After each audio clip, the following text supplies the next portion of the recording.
વિદ્યાર્થી મિત્રો, દરેક વિદ્યાર્થી મિત્રોનું યુનિક એકેડમીનું સ્વાગત છે. આજે આપણે ફરીવાર ગુજરાતના સ્થાપત્ય વિશે એક નવો પોઈન્ટ લઈને આવ્યા છે. બરાબર, આપણે પાછલા વિડીયોમાં પણ ગુજરાતના સ્થાપત્યના સુદર્શન તળાવ વિશેની ટોટલી પોઈન્ટ ટુ પોઈન્ટ બધી માહિતીઓ જોઈ હતી. હવે આજે આપણો એક નવો પોઈન્ટ આવે છે, બરાબર, જે છે શિલાલેખ વિશે. બરાબર, તો શિલાલેખ વિશે પણ ઘણા ક્વેશ્ચનો જીપીએસસીમાં, જીએસએસબીની, જીપીએસએસબીની એટલે દરેક બોર્ડના એક્ઝામોમાં ઘણા બધા શોર્ટ ક્વેશ્ચન, લોંગ ક્વેશ્ચન, રિટર્નમાં પણ, પ્રિલિમમાં પણ પૂછાયા છે. બરાબર, મેં એવી રીતે વિડીયો બનાવ્યો છે કે જેથી કરીને તમને પ્રિલિમમાં પણ કામ આવે અને રિટર્નની એક્ઝામમાં પણ કામ આવી શકે. બરાબર, કે તમે કઈ મેથડથી પોઈન્ટ ટુ પોઈન્ટ દરેક પોઈન્ટને કવર કરી શકો છો. બરાબર, તો આજે આપણે જોઈશું ગિરનારની તળેટીનો કોનો શિલાલેખ? સમ્રાટ અશોકનો શિલાલેખ. બરાબર, કોના કાળમાં?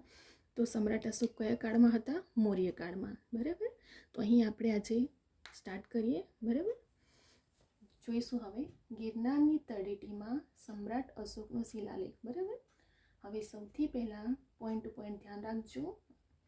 અશોકે કેટલા 24 શિલાલેખ કોતરાવ્યા હતા. બનાવ્યો હતો.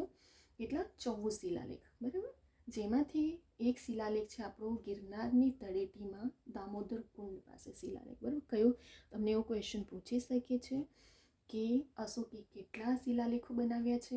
તો 14 શિલાલેખો, જેમાંથી એક આપણો શિલાલેખ છે જે ગિરનારની તળેટી પાસે છે. કયા કુંડ પાસે? તો દામોદર કુંડ પાસે. બરાબર, 3 ક્વેશ્ચન આટલો એક પોઈન્ટમાં નીકળી ગયો તમારો.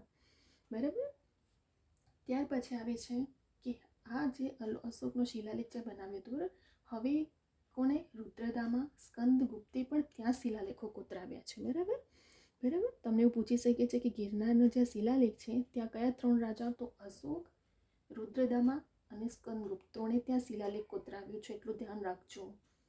હવે 14 ધર્માજ્ઞાઓ કોતરાવી. બરાબર, કોણે? તો સમ્રાટ અશોકે. બરાબર, કેટલી? 14 ધર્માજ્ઞાઓ કોતરાવી હતી સમ્રાટ અશોકે. હવે અહીંથી main point to point start થાય છે કે આ 3 જ રાજા તો હતા જેમણે શિલાલેખ કર્યા, પરંતુ રુદ્રદામાં સંસ્કૃત ભાષામાં કોતરાવ્યો સૌપ્રથમ શિલાલેખ. બરાબર, આ પૂછાયો છે પાછલા વર્ષમાં કે સંસ્કૃત ભાષામાં કયા રાજાએ કોતરાવ્યું છે? તો રુદ્રદામાએ. બરાબર, કેમ કે રુદ્રદામાએ સૌ પ્રથમ સંસ્કૃત ભાષામાં કોતરાવ્યું હતું, એટલા માટે આ ક્વેશ્ચન પૂછાયો હતો.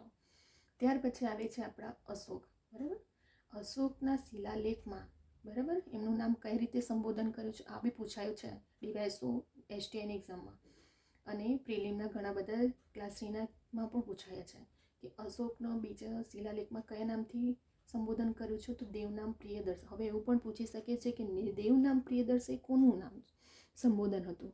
તો અશોકનું. બરાબર, દેવનામ પ્રિયદર્શી બીજું કોનું નામ છે? અશોકનું છે. ત્યાર પછી સ્કંદગુપ્ત. બરાબર, રુદ્રદામાં આવ્યા, ત્યાર પછી અશોક, ત્યાર પછી સ્કંદગુપ્ત. તો સ્કંદગુપ્તના શિલાલેખમાં સુદર્શન તળાવની માહિતી છે. બરાબર, યાદ રાખજો કે કયા રાજાએ ક્યારે કોતરાવ્યું, સંસ્કૃત ભાષામાં સૌપ્રથમ કોણે કોતરાવ્યું છે, અને સુદર્શન તળાવની માહિતી છે જે તે કોના શિલાલેખમાં છે? તો સ્કંદગુપ્તના શિલાલેખમાં સુદર્શન તળાવની માહિતી આપવામાં આવી છે. હવે આપણું થઈ ગયું કે અશોકે 14 શિલાલેખ કરાવ્યા. કઈ નદી પાસે? તો દામોદર. કયા કુંડ પાસે? તો દામોદર કુંડ પાસે કોતરાવ્યું. કોની? ગિરનારની તળેટીમાં કરાવ્યું. ત્યાર પછી કયા 3 રાજા? તો અશોક, રુદ્રદામા અને સ્કંદગુપ્ત ત્રણેય શિલાલેખ કોતરાવ્યું તે જ જગ્યા પર. 14 ધર્માજ્ઞાઓ કોણે કોતરાવી? તો અશોકે. સૌપ્રથમ સંસ્કૃત ભાષામાં કોણે કોતરાવ્યું? તો રુદ્રદામાએ. પ્રિયદર્શી નામ કોનું છે? દેવનામ પ્રિયદર્શ. તો અશોકનું. હવે સ્કંદગુપ્તના શિલાલેખમાં સુદર્શન તળાવની માહિતી મળી. હવે આવે છે કે 1822માં આ શિલાલેખ સૌપ્રથમ જેમ્સ ટોડે શોધ કરી. આ પૂછાય છે ક્વેશ્ચન. બરાબર, કયા વર્ષમાં? 1822માં જેમ્સ ટોડે કરી છે. બરાબર, 1822માં જેમ્સ ટોડે કરી છે. ત્યાર પછી 1838માં જો કન્ફ્યુઝન, અહીં જેમ્સ ટોડ છે અને અહીં જેમ્સ પ્રિન્સેપ છે. તો જે આ લિપિ ત્યાં લખાવી કોતરાવી હતી, તો એ લિપિ કોણે ઉકેલી? તો જેમ્સ પ્રિન્સેપે. તમને પૂછાય છે કે સમ્રાટ અશોકના શિલાલેખની શોધ કોણે કરી હતી સૌપ્રથમ? તો જેમ્સ ટોડે. સૌપ્રથમ લિપિ કોણે ઉકેલી? તો જેમ્સ પ્રિન્સેપે. પરંતુ આ લિપિને સંપૂર્ણપણે ઉકેલનાર કોણ હતું? તો ભગવાનલાલ ઇન્દ્રજી. બરાબર. અહીંથી જો આપણા કેટલા બધા ક્વેશ્ચન બની જાય છે. સૌપ્રથમ જેમ્સ ટોડે શિલાલેખને શોધ કરી, એની લિપિ કોણે ઉકેલી? તો જેમ્સ પ્રિન્સેપે. પરંતુ સંપૂર્ણપણે ઉકેલનાર કોણ હતું? તો ભગવાનલાલ ઇન્દ્રજી. હવે આ શિલાલેખની જાળવણીનું કામ માટે ત્યાં રસૂલ ખાને શું કરાવ્યું?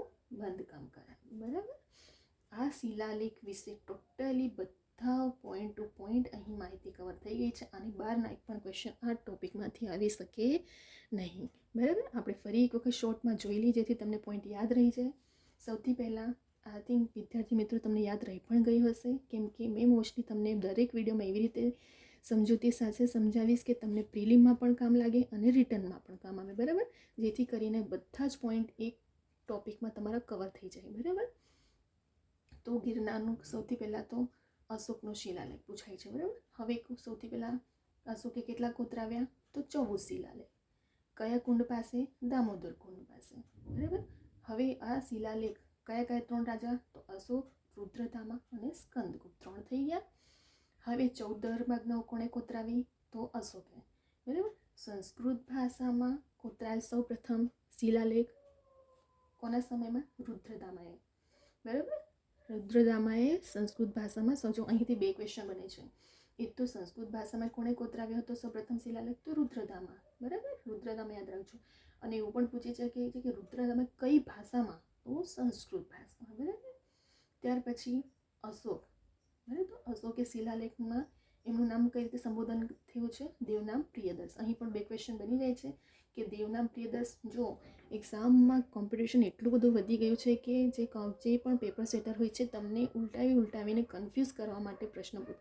તમે મોસ્ટલી કઈ રીતે યાદ રાખો કે અશોકનું સમયમાં શિલાલેખમાં દેવનામ પ્રિયદર્શ સંબોધન હતું. બરાબર. હવે તમને કઈ રીતે કન્ફ્યુઝ કરશે કે દેવનામ પ્રિયદર્શ કોનું? કયા રાજાનું નામ? તો અશોકનું નામ. અશોકનું બીજું શું નામ? તો દેવનામ પ્રિયદર્શ. બરાબર. આવી રીતે તમને કન્ફ્યુઝ કરે છે. તો તમારે સારી મેથડથી અને કમ્પ્લીટ પ્રિપરેશન કરવાની છે કે જેથી ગમે તેટલું તમને પેપર સેટર કન્ફ્યુઝ કરે પરંતુ તમને દરેક પોઈન્ટ યાદ રહેવા જોઈએ. ત્યાર પછી સ્કંદગુપ્ત.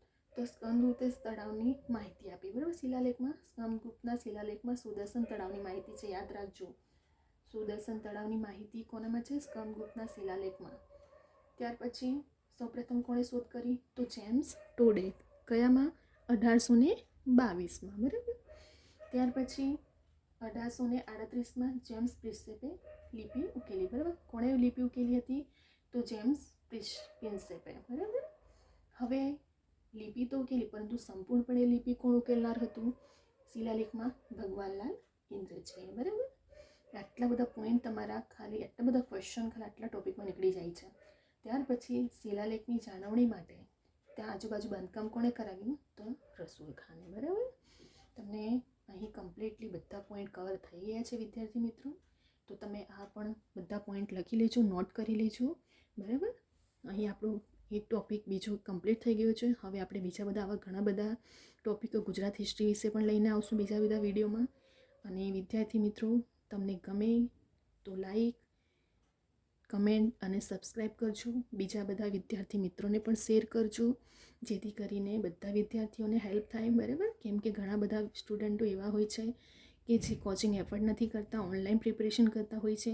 તો દરેક વિદ્યાર્થીઓને આ પોઈન્ટ ટુ પોઈન્ટ બધી માહિતીઓ મળી શકે, તૈયારી કરી શકે. બરાબર. બધાને ઓલ ધ બેસ્ટ. તમે પણ સારી રીતે પ્રિપરેશન પોઈન્ટ ટુ પોઈન્ટ પ્રિલિમમાં પણ થઈ જશે અને રિટર્નમાં પણ તમને થઈ શકે. જેથી કરીને અહીં આપણો ટોપિક કમ્પ્લીટ થઈ જાય છે સમ્રાટ અશોકનું શિલાલેખ. બરાબર. હવે આપણે બીજો વિડીયો નેક્સ્ટ લઈને આવશું. દરેક વિદ્યાર્થી મિત્રો જોતા રહેજો બધા વિડીયો. બરાબર. અહીં આપણું કમ્પ્લીટ થઈ ગયું ટોપિક.